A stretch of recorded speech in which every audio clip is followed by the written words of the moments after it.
एक राजा जिसे आम से एलर्जी थी। किससे?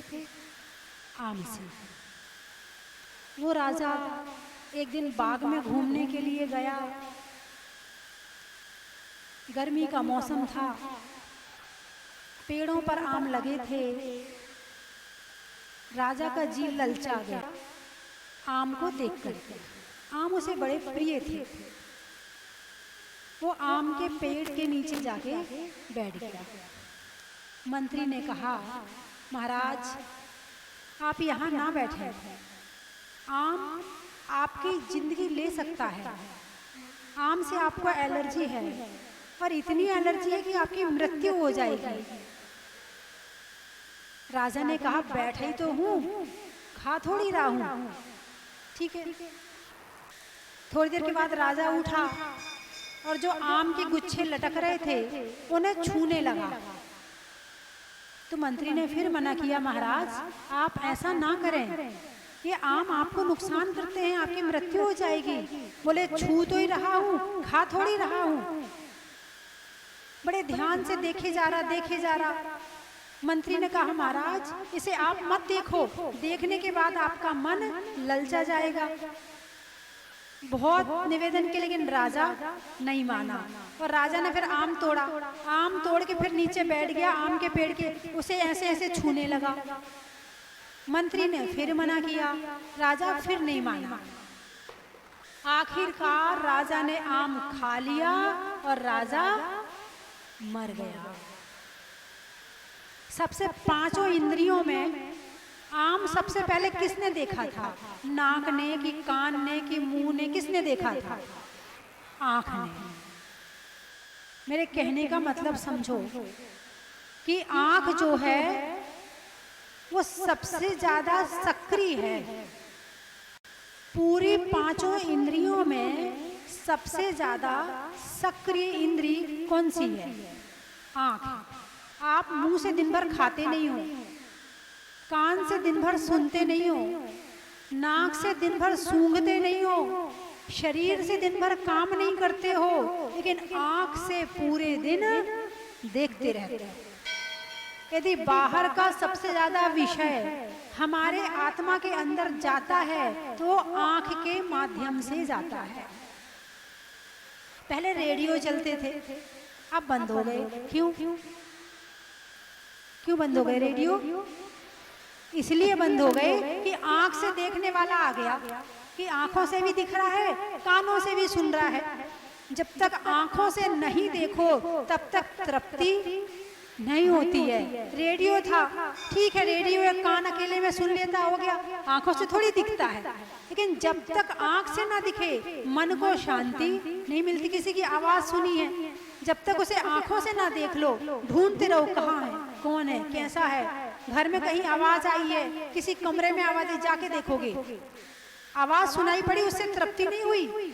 आंखों से जाकर के, आंख पूरे शरीर की मुख्य इंद्री है।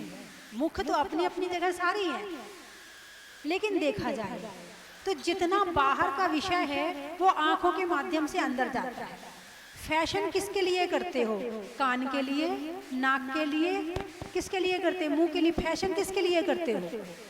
अरे बोलिए ना, आंख के लिए। ब्यूटी पार्लर किसके लिए जाते हो? अरे बोलिए ना, आंख के लिए। बालों में डाई किसके लिए करते हो? आंख के लिए। दुनिया भर की चेहरे पर क्रीम किसके लिए लगाते हो? आंख के लिए। हाथ पांव बालों की सफाई किसके लिए करते हो? आंख के लिए, है ना। और भी कितने, घर में जितने कपड़े हैं वो किसके लिए हैं? पहनने के लिए नहीं है, दिखाने के लिए। दिखाने वाले कपड़े ज्यादा हैं और पहनने वाले कपड़े कम हैं।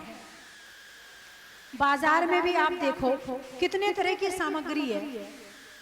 वहां पर खाने की दुकान कितनी है, पहनने की दुकान कितनी है, और तुम्हारी एसी कूलर की दुकान कितनी है, और क्रीम पाउडर की दुकान कितनी है, और कपड़ों की दुकान कितनी है।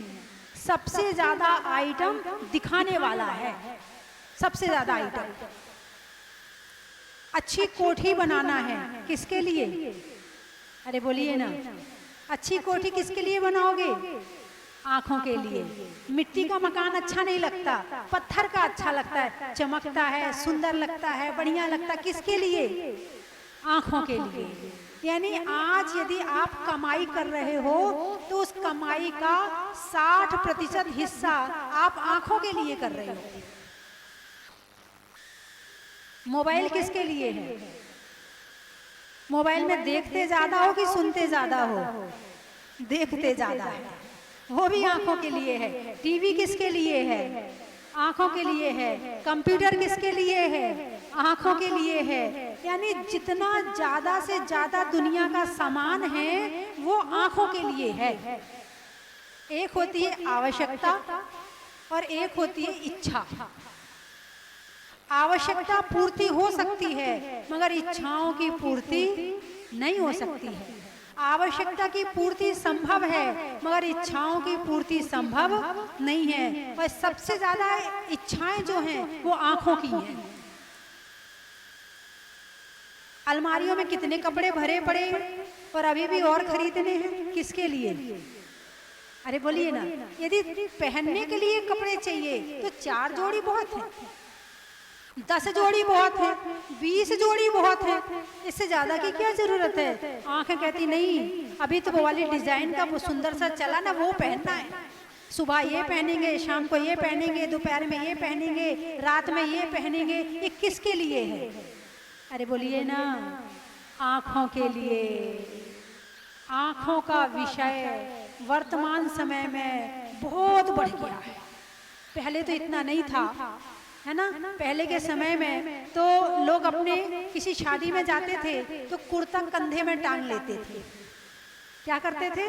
कुर्ता कंधे में टांग लेते थे और पांव की चप्पल हाथ में ले लेते थे। और जब शादी का मकान घर पास में आ जाता था तो कुर्ता पहन लेते थे और चप्पल पहन लेते थे, बस हो गया। और खाने में क्या बनता था? पूड़ी बनती थी, लड्डू बनते थे, इमरती बनती थी, ऐसी चीजें बनती जो शरीर को ताकत देती थी। और अब कितने तरह के बनते हैं। ये कर्नाटक का, ये महाराष्ट्र का, ये गुजरात का, ये चाइना का, ये जापान का, ये अमेरिका, सब तरह का खाना बनता है। क्या खाओगे? खाने के लिए किया है या दिखाने के लिए किया है? अरे बोलिए ना, दिखाने के लिए ज्यादा है। एक बार तो एक भाई आए तो उनके यहाँ पर एक बहुत बड़े आदमी थे, उनका जो शादी का कार्ड आया था, उनसे रिश्तेदारी भी नहीं थी, लेकिन बस दिखाने का मामला है। कभी मिले होंगे, नंबर ले लिया होगा, एड्रेस मिल गया होगा, उनने उनके यहाँ पर कार्ड डाल दिया। अब उसमें जितनी स्टॉल उनकी शादी में लगनी थी वो सारी स्टॉल उसमें लिख दी, कार्ड में लिख दी। और लिखने के बाद में जब वो हमारे पास आए तो कार्ड लेकर आए दिखाने के लिए। बोले माता जी, बहुत दिन पहले की बात है, इतनी बड़ी शादी हो रही है, इतनी बड़ी शादी हो रही है कि इतनी स्टॉल लगेंगी उसमें। वैसे तो मुझे शादी में जाना नहीं था। क्या? वैसे तो मुझे शादी में जाना नहीं था, मगर अब जाके देखूं तो सही कि कैसी और कितनी स्टॉल लगी हैं। शादी में नहीं गए, क्या करने गए? आंखों की पूर्ति करने गए। किसकी पूर्ति करने गए? आंखों की पूर्ति करने गए। शादी में लोग करोड़ों रुपया खर्च करते, करोड़ों, है ना। और शादी है क्या? अपने आंगन में फेरे करवा लो, आंगन में फेरे करवाओ, वरमाला डलवाओ, हो गई शादी। शादी इतना ही तो है ना। क्या खर्चा है बताओ इसमें शादी का? चलो रिश्तेदार बुला लिए तो खाने पीने का खर्चा हो गया, थोड़ा और गिफ्ट देने का खर्चा हो गया। इससे ज्यादा शादी में और क्या खर्चा है?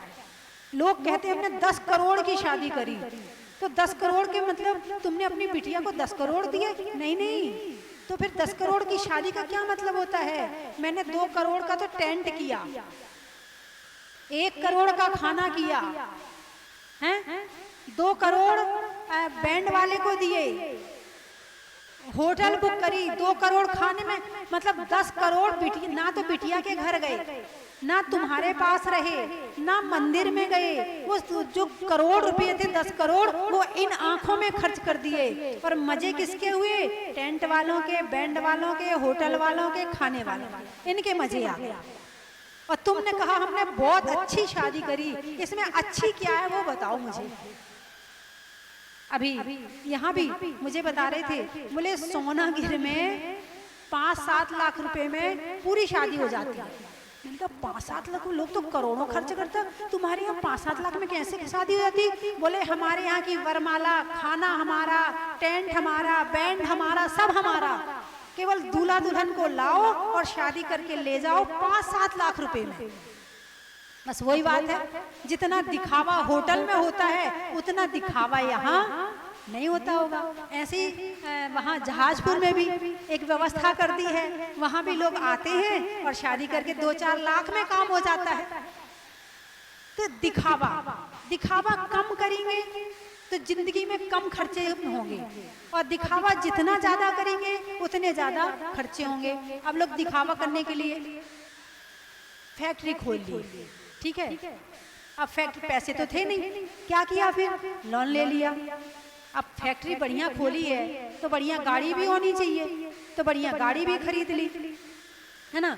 अब उसमें ड्राइवर भी चाहिए, अब अच्छी गाड़ी है, ड्राइवर है, फैक्ट्री है, तो कोठी भी बढ़िया चाहिए रहने के लिए। अब उस पैसे तो है नहीं बनाने के लिए, फिर क्या किया? लोन ले लिया, ठीक है। अब तुम्हारी मकान कोठी भी अच्छी बन गई, उसमें अब एसी भी लगा लिया, कूलर भी लगा लिया, जिस हिसाब की कोठी है उस हिसाब का सामान चाहिए। अब तुमने वो भी जमा लिया लोन लेके। अब सुबह से शाम तक टेंशन में, किसमें? टेंशन में कि सबसे पहले तो ब्याज भरना है, चुकाना तो बाद में, पहले तो ब्याज भरना है। अब खाने का खर्चा कितना, दिखाने का खर्चा कितना, और टेंशन कितनी। उधार लेके दिखावा तो कर लिया, लेकिन अंदर की जो आत्मा थी वो खत्म हो गई। किसके चक्कर में? अरे बोलिए ना, दिखावे के चक्कर में। उतने पैर पसारिए जितनी लंबी सौर यानी चादर। अपने आप को ज्यादा दिखावे में रख करके अपनी आत्मा को खत्म नहीं करना चाहिए। ये मान कषाय और ये आंखों का विषय इतना ज्यादा हो गया, वाह क्या बात है, वाह, बस यही सुनने के लिए तुम करोड़ों खर्चा कर देते। और करते क्या हो? जब ज्यादा खर्चा करते हो तो लोग पता क्या कहते हैं? बहुत आ रहा है, बहुत भरा पड़ा, देखो दिखा रहा है। वो तुम उनसे सहन नहीं होता, तुम करते जरूर हो मगर उनसे सहन नहीं होता है। वो फिर भी कहेगा हाँ लुट रहा है, लुटा रहा है, देखो कहीं अच्छी जगह नहीं लगा सकता, यहाँ लुटा रहा है हम लोगों को। अच्छा भाई तुमने खर्चा नहीं किया, पैसा बहुत था और खर्चा नहीं किया, कंजूस, इतना भरा पड़ा है फिर भी कुछ नहीं किया। ना तुम्हें यहाँ छोड़ेंगे ना तुम्हें यहाँ छोड़ेंगे, तुम उतना करो जितनी जरूरत हो, उतना करो जितनी जरूरत हो। एक कहीं सुना था मैंने कि एक जगह एक जनों ने शादी करी, बहुत बहुत बड़े अमीर थे, उन्होंने शादी करी तो शादी तो करी उन्होंने मंदिर में, और जो पैसा होटल उधर उधर जो लगाना था उस पैसे से उन्होंने 100 फ्लैट बनवा दिए। क्या किया? सूरत में 100 फ्लैट बनवा दिए, और 100 फ्लैट बनवा के फिर उन्हें शादी में बुलाया और सबको उनकी चाबी पकड़ा दी, लो हमारे यहाँ की शादी का ये गिफ्ट है। अब वो अजर अमर हो गया, जब तक वो मकान रहेगा, जब तक उसमें रहने वाला रहेगा, तब तक उनके गुण गाएगा, उनके गीत गाएगा। पैसा तो जाना था, होटल वाले को नहीं दिया, टेंट वाले को नहीं दिया, बैंड वाले को नहीं दिया, खाने वाले को नहीं दिया, किसको दिया? जिसको जरूरत थी, जिसके पास मकान नहीं थे। शादी करी तो ऐसी करी। तो दिखावा किसका विषय है? आंखों का। पुद्गल पंच वरण रस गंध दो, फरस वसु जाके हैं। पुद्गल के गुण अलग हैं और आत्मा के गुण अलग हैं, लेकिन अलग गुण वाली आत्मा, रंगहीन आत्मा रंगों में उलझ गई है। किसमें उलझ गई है? रंगों में, ऊपर से नीचे तक पूरी मैचिंग। बाल में क्लिप लगाना है, वो भी मैचिंग का, कान में बाले पहनना है वो भी मैचिंग के, लिपस्टिक लगानी है वो भी मैचिंग की, कपड़े मैचिंग के और चप्पल। अरे बोलिए ना, इंसान के वश में अपने शरीर का कलर बदलना नहीं है, नहीं तो वो अपनी कलर भी, चेहरा भी बदल लेता, वो भी पोत लेता, उस कलर का कर लेता मैचिंग में। और जो पर्स होता है, हमारे जय कुमार जी इशारा कर रहे, पर्स वो भी मैचिंग का, और चश्मा मिल जाए तो फिर क्या कहना है। सारी मैचिंग तो कर ली, लेकिन जिसे मैच करना चाहिए आत्मा को, उसको छोड़ दो। आत्मा के रंग से रंगो।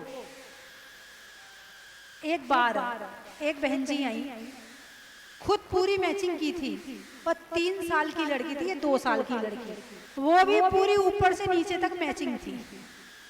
मैंने खुद को तो ये बीमारी लगी है, उस लड़की को और लगा दी, और सारी जिंदगी वो इसी में लगी रहेगी। उसका ध्यान आत्मा की तरफ कभी जाने वाला नहीं है, उसका ध्यान कभी धर्म की तरफ जाने वाला नहीं है, वो केवल शरीर को ही सजाती रहेगी, और शरीर को सजाते सजाते एक दिन इस शरीर से नमो सिद्धाड़म हो जाएगा।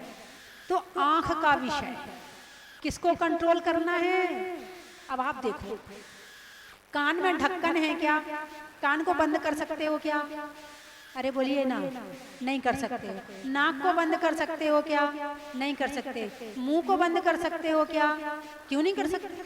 2-2 ढक्कन मिले, 32 दांत, ऊपर से 2 ओंठ, इतना कंट्रोल करने के लिए 2-2 ढक्कन दिए हैं। और आंख पर ढक्कन है, आंख पर क्या, आंख में और मुंह में ढक्कन है। क्यों है? प्रकृति की व्यवस्था को समझो कि 2-2 ढक्कन क्यों दिए हैं। उतना ही देखो जितनी जरूरत है, बाकी आंखें बंद कर लो, और मुंह से उतना ही खाओ जितनी शरीर को जरूरत है, और उतना बोलो जितना सामने वाले को जरूरत है, बाकी अपने ढक्कन बंद कर लो। लेकिन सो के उठ के जो ढक्कन खुले होते हैं, तो रात तक सोते सोते तक ना तो मुंह का ढक्कन बंद होता है और ना आंख का ढक्कन बंद होता है। इसलिए इंसान दिमाग से बीमार है। इंसान शरीर से बीमार कम है और दिमाग से बीमार ज्यादा है। क्योंकि जब भाई एक डिब्बा, आप अपने घर में क्या सामान रखते, जो अच्छा अच्छा होता वही तो रखते हो ना, और कबाड़ को निकाल के फेंक देते हो, ऐसे करते हो ना। और दिमाग में तुमने क्या क्या रखा, कितने जनों के विचार रखे, कितनी की निंदा, कितनी की बुराई, क्या क्या देखा, सब दिमाग के अंदर आजा आजा आजा आजा, सब दिमाग के अंदर भर लिया। अब दिमाग खराब नहीं होगा तो क्या होगा। और दिमाग को ठीक करना है तो कान से और आंखों से जो अंदर जा रहा है उसको कम करो, जो जरूरी है उतना डालो, उससे ज्यादा मत डालो। पानी छान कर पीते हो ना, अरे बोलिए ना, पीते हो, छन्ना लगाओ आंखों पे और कानों पे, और फिर जो सही हो वो अंदर डालो, बाकी बाहर निकाल दो। और अच्छे अच्छे विचार यदि अंदर जाएंगे तो मन भी प्रसन्न रहेगा, आत्मा भी प्रसन्न रहेगी, और जीवन भी प्रसन्न रहेगा। यदि अच्छी शादी करते हो तो मन को खुशी मिलती है। किसको? मन को। अच्छा खाना खाते हो, मन को खुशी मिलती है। अच्छी पिक्चर देखते हो, मन को खुशी मिलती है। और भक्ति करते हो, ध्यान करते हो, पूजा करते हो, प्रवचन सुनते हो, तीर्थ यात्रा करते हो, तो आत्मा को खुशी मिलती है। आप किसको ज्यादा खुश करते हो, मन को या आत्मा को? करना चाहिए आत्मा को और करते हैं मन को। अच्छा, तुम कौन हो, शरीर या आत्मा? तुम कौन हो? अरे बोलिए ना, आत्मा है। जय कुमार जी तो आत्मा है। अब आप लोग क्या हैं? आप भी, आप दोनों हैं, आप शरीर भी हैं और आत्मा भी हैं। अच्छा, आप बताइए, जहाजपुर वाले दोनों हैं? अच्छा, आप दोनों ही हैं जी। अच्छा, ठीक है, मतलब बाकी सब जो है वो दोनों हैं, और जय कुमार जी अकेले आत्मा है। ये बात मैं प्रवचन में कितने बार बता चुकी कि मैं आत्मा हूँ, शरीर पुद्गल। मैं आत्मा हूँ और शरीर पुद्गल है। पुद्गल अलग है और आत्मा अलग है। जैसे एक लोहे का गोला है, लोहे का गोला, उसको अग्नि में डाल दो, क्या हुआ? गर्म हो गया, हुआ कि नहीं हुआ? अब लोहे के गोले को बाहर निकालो, अब गोले में लोहा अलग है और अग्नि है कि नहीं है, बताइए मुझे। अग्नि है, लोहा है, हाँ या ना? अग्नि है और लोहा है। अग्नि अलग है और लोहा अलग है, लेकिन उस जो अग्नि है उसके अंदर ऐसी क्षमता है कि वो लोहे के अंदर समा जाती है। उसको अलग से रखने के लिए जगह नहीं लानी पड़ती है कि अब लोहे को थोड़ा सा खिसकाया फिर बीच में अग्नि आई, ऐसी जगह नहीं लेनी पड़ती है। वो उसके कण कण में व्याप्त हो जाती है। किसमें? लोहे के कण कण में अग्नि व्याप्त हो जाती है। अब आपने देखा होगा कि जो लुहार होता है वो ठोकता है। कब ठोकता है लोहे को? जब गर्म हो जाता है, गरम लाल कर लेता है, फिर उसे ठोकता रहता है। तो उसमें कौन पिट रहा है? लोहा पिट रहा है या अग्नि पिट रही है? पिटना तो लोहे को था, लेकिन अग्नि ने लोहे की संगति करी तो अग्नि भी पिट रही है। ऐसे ही हमारा शरीर पुद्गल है और इसके रोम रोम में आत्मा के प्रदेश व्याप्त है। किसके? इस शरीर के रोम रोम में आत्मा के प्रदेश व्याप्त हैं। अच्छा, जब कुछ बाहर से गड़बड़ होता है तो ये आत्मा पिटती है या शरीर पिटता है? यदि कोई किसी को पीट रहा है तो कौन पिट रहा है? शरीर पिट रहा है, आत्मा नहीं पिट रही। ये आ ऊ कौन करता है? चिल्लाता कौन है जब पिटता है? तो शरीर आत्मा ने कर्मों की संगति करी तो उसकी वजह से आत्मा को पिटना पड़ रहा है। किसकी वजह से? शरीर की वजह। शरीर क्यों मिला? कर्मों के कारण। कर्म है तो शरीर है, कर्म नहीं है तो शरीर भी नहीं है। हमारे जो सिद्ध भगवान है वो सिद्धालय में है, वो उनका शरीर छूट गया है, वो शुद्ध आत्मा बन गए हैं, वो शुद्ध आत्मा बन गए हैं, है ना? तो आत्मा इस शरीर के रोम रोम में व्याप्त है।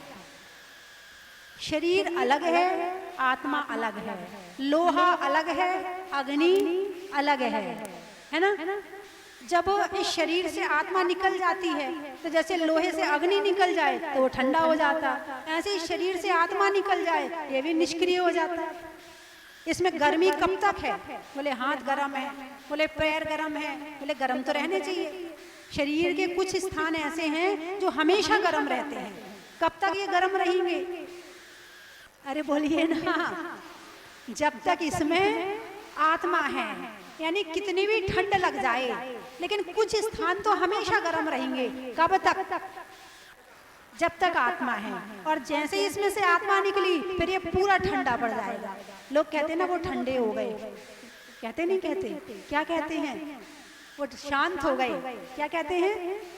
मतलब पहले शांत नहीं था, अब शांत हुआ है। क्या? पहले शांत नहीं था, अब शांत हुआ है। मतलब पहले अशांत था, अब शांत हुआ है। और शांत होने के लिए शांत शब्द लिखो, शांत की एक मात्रा हटाओ, क्या बचा? संत। संत में एक मात्रा लगा दो, क्या हो गया? शांत। पुरुषार्थ किसके लिए करना है? शांत होने के लिए करना है। किसके लिए करना है? जो जीते जी शांत हो जाता है वो साधु बन जाता है और संत बन जाता है। जो जीते जी शांत हो जाता है वो संत बन जाता है, साधु बन जाता है। और जो जीते जी उठा पटक में लगा रहता है वो अशांत रहता है, वो मर के शांत होता है। और यहाँ तो शांत शरीर हो गया है, वो नहीं हुआ है, वो कहीं और जाके उठा पटक कर रहा है।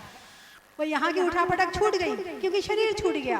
अब ये उठापटक कहीं और चल रही है, जहाँ वो चला गया किसी और शरीर में चला गया, अब वहां उठापटक कर रहा है। तो बंधुओं, पुद्गल पंच वरण रस गंध दो फरस वसु जाके हैं। पुद्गल पंच वरण, 5 वर्ण, 5 तरह के रंग होते हैं। क्या होते हैं? 5 तरह के रंग होते हैं और उन रंगों में जिंदगी निकल जाती है। ये रंग ने ये रंग, ये रंग ने ये रंग हैं आजकल के।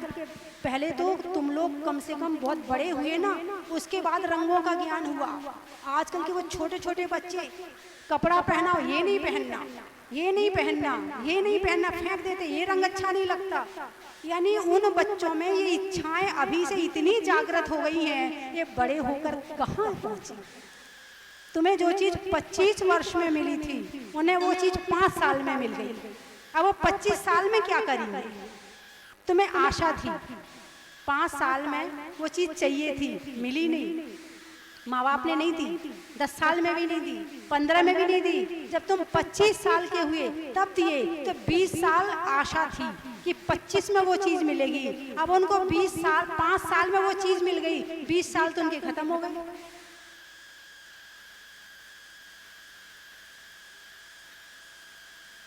यानी कि इंसान की 2 आंखें, कितनी आंखें, 2 आंखें, ठीक है। धर्म को भी 2 आंखों से देखा जाता है, एक व्यवहार और एक निश्चय। धर्म को भी 2 आंखों से देखा जाता है, व्यवहार और निश्चय। व्यवहार में शरीर मेरा है, मकान मेरा है, घर मेरा है, परिवार मेरा, ये व्यवहार। निश्चय में मेरा कोई भी नहीं है, मैं अकेला था, अकेला हूँ और अकेला रहूंगा। ना कोई मेरे साथ आया है और ना कोई मेरे साथ जाएगा। मैं सांस अपनी लेता हूँ, विचार में अपने करता हूँ, भोजन में अपना करता हूँ, जिंदगी में अपनी जीता हूँ, मैं किसी और की जिंदगी नहीं जीता हूँ। निश्चय किया। ऐसे ही जीवन जियो, जीने की मनाही नहीं है। क्यों? हमारे कहने से आप मान थोड़ी जाओगे। आप जीव हो, जीते थे, जी रही हो, जियोगे। हमारे कहने से नहीं होगा कुछ भी। जियो जीवन, लेकिन जीवन में 2 आंखों से। जब आंख बंद करो तो मेरा कोई नहीं है, और जब आंख खोलो तो सब मेरे हैं, सब मेरे हैं। ध्यान से सुनना, सब मेरे हैं, सब। राग द्वेष खत्म हो गया, सब मेरे हैं, राग द्वेष खत्म हो गया। नहीं ये मेरा है, ये मेरा नहीं है, ये बुरा है, ये अच्छा है, राग द्वेष।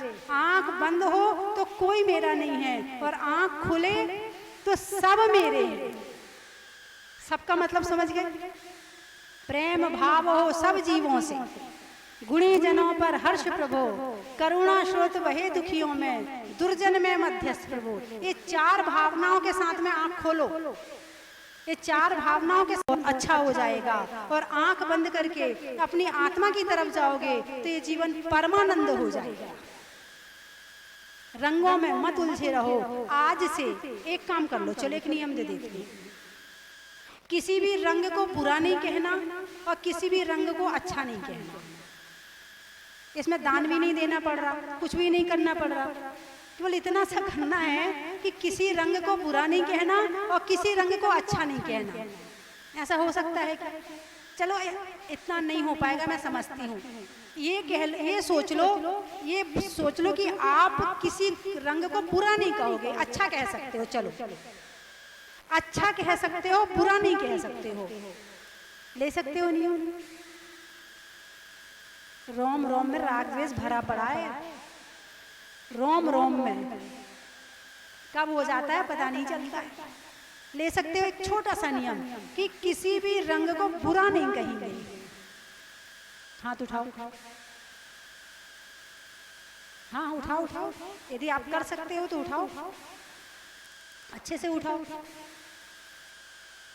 अपने घर में लिख के टांग लेना, तब याद रहेगी, ऐसे याद नहीं रहेगी। क्योंकि आदत पड़ गई है बुरा बोलने की, बुराई करने की बहुत ज्यादा आदत है। और मैं किसी व्यक्ति की बुराई के लिए मना नहीं कर रही, रंग की बुराई के लिए मना कर रही हूँ कि ये रंग खराब है, ये बहुत बुरा है, ये अच्छा नहीं लगता, ऐसा नहीं कहना। उठा लिया हाथ, लिख के टांग लेना घर में, याद नहीं रहेगा, कब मुंह से निकल जाता है पता नहीं चलता है ना। तो रंगों की दुनिया में रंग तो आपने देखे हैं, रंगहीन आत्मा को भी देखो कि रंगहीन आत्मा कैसी है। आंखों से नहीं दिखती, क्योंकि आंखों से क्या दिखता है? जो रंगीन होता है। आंखों से क्या दिखता है? जो रंगीन होता है। और इन आंखों को बंद करके अनुभव में जो आता है वो आत्मा होती है। इन आंखों को बंद करके अनुभव में जो आता है वो आत्मा होती है, और इस आत्मा को ज्ञान से देखा जाता है। ज्ञान रूपी आंखें, आंखों में ज्ञान है क्या? अरे बोलिए ना, आंखों में ज्ञान है क्या? नहीं है। बिना ज्ञान के आंखें कैसे देखती हैं? आंखें अकेली होंगी तो क्या देख पाएंगी? आत्म ज्ञान से ही आंखें देखती हैं। ये अच्छा है, ये सफेद है, ये काला है, ये मंदिर है, ये नहीं है, ये कौन बता रहा है? ज्ञान बता रहा है। लेकिन जब आंख बंद करके जो ज्ञान के माध्यम से ज्ञान में देखा जाएगा वो आत्मा है।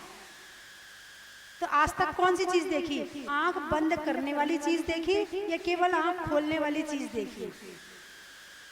आज से 10 मिनट आंख बंद करके बैठना और अपने विषय में सोचना। और क्या सोचना? सोच आता तो है नहीं, क्या सोचे माता जी आप ही बता दो, क्योंकि हम सोचेंगे तो हमें तो बच्चे याद आएंगे, मकान याद आएगा, खाना याद आएगा, पर ये सब चीजें याद आएंगी। अब आप बता दो कि हमें क्या सोचना है। 12 भावना को धीरे धीरे ध्यान में चिंतन करो।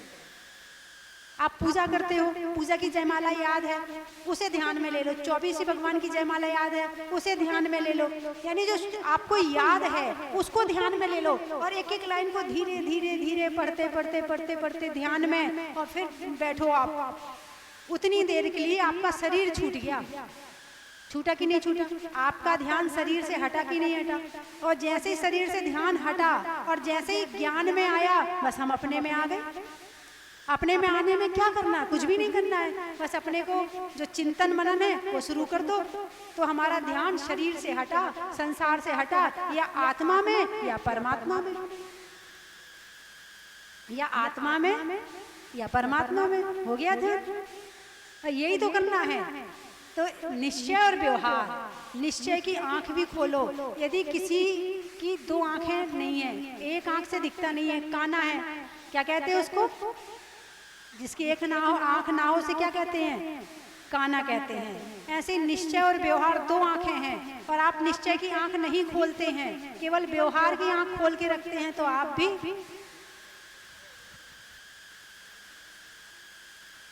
नहीं, मैं नहीं कह रही, है ना? तो बंधु हो, जीव जीता है, जीता था, जिएगा। ये तो मरने वाला है नहीं। किसी की ताकत नहीं है कि हमारी आत्मा को मार दे। किसी की ताकत नहीं है कि संसार के एक कण रेत को नष्ट कर दे। रूप परिवर्तन हो जाता है, पर्याय परिवर्तन हो जाता है, नष्ट नहीं होता। 6 द्रव्य है, नष्ट नहीं होते।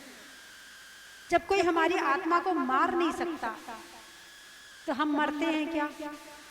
अरे बोलिए ना, नहीं मरते हैं। लेकिन मरने का नाम सुन के घबराहट होती है कि नहीं होती है? होती कि नहीं होती? ये घबराहट कब बंद होगी? जब हम अपने आप को जान जाएंगे, जब हम अपने आप को पहचान जाएंगे, अपनी क्वालिटी को पहचान जाएंगे, अपने गुणों को पहचान जाएंगे, तो ये घबराहट अपने आप बंद हो जाएगी। और जब तक शरीर में रहेंगे, जब तक शरीर से मोह करते रहेंगे, तो ये घबराहट हमेशा बनी रहेगी। 90 साल के भी हो जाएंगे तो लगेगा मर ना जाए। अरे मर कौन रहा है? शरीर परिवर्तन हो रहा है, वस्त्र बदल रहे। जैसे तुम वस्त्र रोज बदलते हो, तो शरीर का वस्त्र पुराना हो गया है, अब ये नया वस्त्र पहनेगी। जब ऐसा ज्ञान होता है तो मरने से डर नहीं लगता है।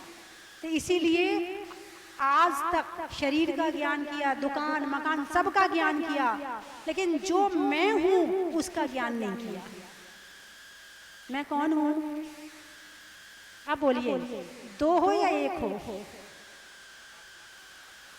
अभी तो 2 नहीं, कभी भी 2 नहीं।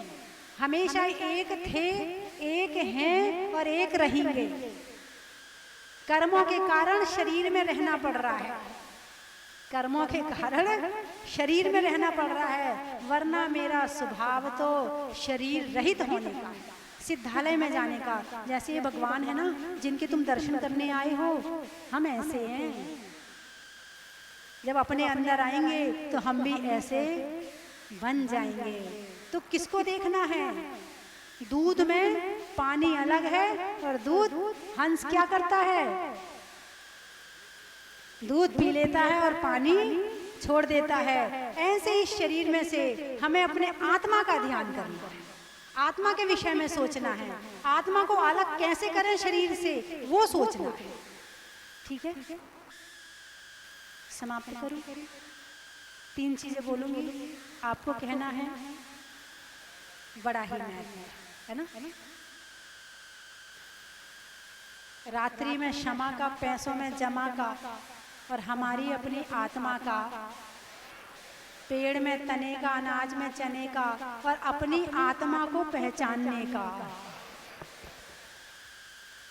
शरीर में कान का, रहने में मकान का, और मंदिर जी में भगवान का।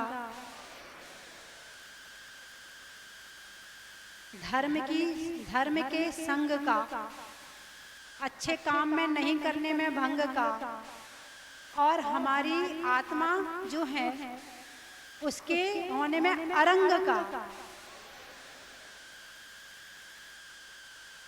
रिश्तों में नाना का, पुर्जों में पाना का, और आने वालों में गुहाना का। गाने में सुर का, नृत्य में नूपुर का, आने वालों में जयपुर का। पापड़ में खार का, बिजली में तार का, बिजली वाले बैठे, बिजली में तार का, और आने वालों में मुरार का। हाँसी झांसी से आए, अच्छा। कमाने में राशि का, दान देने में राशि का, राजा की दासी का, और आने वालों में हंसी का। फूल में कली का, तपस्या में बाहुबली का, और आने वालों में देवली का। फूलों में मोंगरा का, फूलों में मोंगरा का, और पेठे में आगरा का, और आने वालों में वसुंधरा का। अच्छा, रिश्तों में ससुर का, देवों में असुर का, और आने वालों में जहाजपुर का। और अच्छा, भगवान के गुणों में अनंत वीर्य का, शरीर में शीर्ष का, और बड़े गांव के पास, दिल्ली के पास में बड़े गांव में त्रिलोक तीर्थ का। कहाँ वाले रह गए? मेरठ वाले तो चले गए। आप रुकिए, क्या बात है। जिसको मन में दृढ़ता हो वो रुक जाता है। वृक्षों में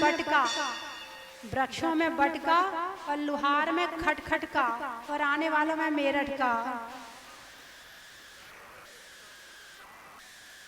हो गए सारे? चंडीगढ़। वृक्षों में बड़का, नहीं करने में गड़बड़ का, और आने वालों में चंडीगढ़ का। भाग्य का दिन है कि गुजरे 2 माह से पूज्य स्वस्ति भूषणमती माता जी सोनागिर तीर्थ पे विराजमान है। स्वस्ति भूषणमती माता जी आज पूरे भारत ही नहीं, विश्व के अंदर में, आर्य का माता के अंदर में प्रमुख स्थान है। वो स्थान जिसका नाम आज पूरे विश्व में है, जहाजपुर के अच्छे कार्य मनसूरनाथ भगवान जब प्रकट हुए, माता जी वहां से लगभग 20 किलोमीटर दूर देवली में विराजमान थी। माता जी को समाज वहां लेके गई, और वहां जाने के बाद जो अच्छे हुआ है, जिस तरह का आज वो तीर्थ का निर्माण हुआ है, उसकी जितनी प्रशंसा नहीं, जितने माता जी के पुण्य की अनुमोदना की जाए उतनी कम है। माता जी ने सत्संग के साथ लगातार वहां पे 8 चातुर्मास वहां किए, 8 चातुर्मास करके, और आज भारत का मतलब शायद देखिए पूज्य अन्य जो संघ के आचार्य जो भी हैं वो भी बहुत जगह तीर्थ बन रहे हैं, पर एक आर्य का माता के द्वारा एक इतने बड़े तीर्थ का निर्माण होना, और वो भी सिर्फ भगवान के प्रकट होने के 5 से 6 साल के अंदर विशालकाय 5 साल के अंदर में विशालकाय मंदिर बना, शानदार वहां पे 150 कमरे की बढ़िया धर्मशालाएं बनी, वहां की भोजनशाला के लिए, चूंकि हम भी वहां पे माता जी के मांगलिक भवन बना, वहां पे मानस्तंभ बना, वहां पे शायद भारत में पहला तीर्थ है जहां पे गाड़ी के जो ड्राइवर जाते हैं उनके लिए भी रुकने की व्यवस्था अलग से होती है। मतलब ये माता जी की सोच का प्रतिफल है। वहां की भोजनशाला के लिए चूंकि हमारे काफी मित्र जाते हैं, हम भी माता जी की सेवा में वहां जाते हैं और साथ में हमने भी वहां पे काम किया है, तो जब कोई व्यक्ति वहां जाता है, भाई साहब क्या सुंदर व्यवस्था है, मन बहुत खुश होता है। पहला तीर्थ होगा जिसमें लोग सवेरे दर्शन करने जाते हैं अभिषेक के लिए, और शाम को भगवान का जो जहाज मंदिर का जो कायाकल्प होता है रंगों के माध्यम से, झरणों के माध्यम से, और लोग वहां पे विशेष करके सेल्फी लेने के लिए जाते हैं। तो ये अपने आप में बहुत बड़ी बात है। माता जी ने पुरातन को एवं आधुनिकता दोनों का संगम करते हुए जो समाज के ऊपर उपकार किया है, वो युग और आने वाले अनेकों युग जब तक जहाजपुर का मंदिर है, जब तक माता जी के ऋणों को समाज कभी भी नहीं भूल सकता है। माता जी ने वहां पे सर्दी गर्मी बरसात, आज हमें जो दिख रहा है बहुत आसान लग रहा है, पर पूज्य माता जी ने वहां पे कितनी सारी वहां की जो भी परिस्थितियां थी वो इतनी अनुकूल नहीं थी, ऐसा नहीं है। इस तरह से आज जो वहां जो राशि आ रही है वो माता जी की सूझबूझ, माता जी का पुण्य एवं मुंसोरतनाथ भगवान का चमत्कार मैं सभी का साथ में लेकर चल रहा हूं। मगर जिस तरह से आज मेरा जहां तक ख्याल है वहां 100 करोड़ से ज्यादा की राशि, और ऐसा नहीं है कि माता जी कहीं मांगने के लिए गए हों या उन्होंने किसी को कहा हो, हम भी कम से कम 5-50 बार माता के दर्शन किए, माता जी ने कभी नहीं कहा कि आप यहाँ पे दान करो। ये माता जी का पुण्य है। वहां शायद देखिए, मैं निवेदन करूं भाई साहब, मेरा सब क्षेत्रों से लगाव है, मैं सब संघों में जाता हूं, और चूंकि आज के पहले सिद्ध क्षेत्र को छोड़ दें, अच्छे क्षेत्र में सिर्फ महावीर जी क्षेत्र था जहां पे सबसे ज्यादा यात्रियों का आवागमन होता था, पर आज परिस्थिति बदल गई है। आज की तारीख के अंदर में अगर राजस्थान कोई व्यक्ति आ रहा है तो जब जयपुर एयरपोर्ट पर उतरता है या दिल्ली से आता है तो सबसे पहले कहता है मुझे जहाजपुर जाना है, ये स्वस्ति धाम जहाजपुर जाना है। तो ये कितनी बड़ी बात है। और भगवान का चेहरा जो कसौटी का जो रत्नों, जिस रत्न के द्वारा सोने की कसौटी परखी जाती है, वो जो पत्थर है, उसी रत्नमयी पत्थर के द्वारा भगवान की प्रतिमा अनादिकाल से, जब पता नहीं कौन से काल में हुई होगी, पर आज मैं ये कहूं, और मैं नहीं कह रहा हूं, सारी समाज कहती है, माता जी कहते कई बार कि जिस तरह से पौधे भगवान दक्षिण के अंदर में अपने आप में विरले हैं, उसी तरीके से मुंसोरतनाथ भगवान ऐसा लगता है कि जैसे ये आज ही बने हैं, जबकि पता नहीं कितने काल पूर्व के भगवान ने प्रकट हुई प्रतिमाओं में अपने आप के अंदर जो भगवान के चेहरे का निखार का जो आकर्षण है लोगों को खींचता है, और उसके अंदर में कहीं न कहीं माता जी का मौन साधना, माता जी अधिकतर मौन साधना, आज जैसा हमने आग्रह किया, पर चूंकि माता जी जब जहाजपुर रहते हैं, जब भी ज्यादातर मौन रहते हैं, उनका पूरा चिंतन ध्यान और अनेकों ग्रंथ की रचनाएं हुई है। जिस तरह से पूर्व के अंदर पूज्य ज्ञानमती माता जी ने समाज को उपकार किया, उसी तरह से आज स्वस्ति भूषणमती माता नए नए तरीके से नए नए श्लोक बना के इतने सारे विधान, इतने सारे कथानक की किताबें लिखी हैं। हम और हमारा परिवार एवं सभी आज जो भक्तगण आए हैं, आज हमारा पुण्य का दिन है। हम सबको चंदा प्रभु भगवान का अभिषेक करने का मौका मिला, दर्शन का मिला, एवं पूज करने आ स्वस्ति भूषणमती माता जी का मंगल प्रवचन मैंने सुना। आज जो हमको माता जी ने कहा, हम यहाँ से कुछ न कुछ सीख लेके जाएं, अपने जीवन को आनंद बनाएं, और एक दिन हम भी चंदा प्रभु भगवान की तरह, जिस तरह 17 बार समोसरण आए, किसी न किसी युग में हमारा भी समोसरण चले, ऐसा माता जी से मंगल आशीर्वाद की भावना रखें। बोलो स्वस्ति भूषणमती माता जी की जय।